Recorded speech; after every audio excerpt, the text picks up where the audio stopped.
Welcome to Nitco petroleum Guwahati. आज मैं आप लोगों के लिए एक वीडियो लेके आई हूँ पावर स्टीयरिंग ऑयल के ऊपर।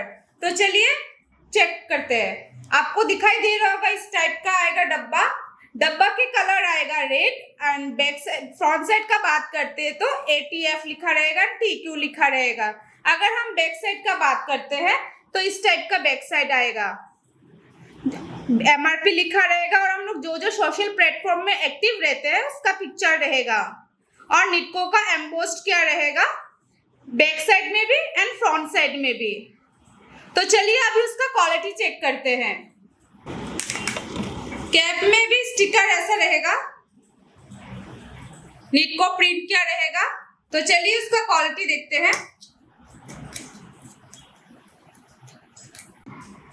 प्रॉपर रेड में आएगा उसका कलर एंड बेस ऑयल का है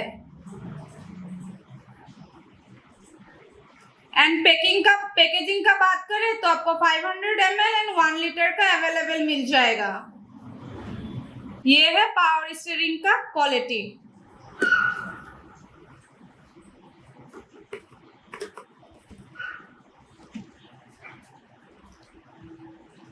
क्वालिटी है, दिखाई दे रहा होगा। एंड ऑर्डर प्लेस करने के लिए स्क्रीन पे दिए गए नंबर पे संपर्क कीजिए। Thank you for watching.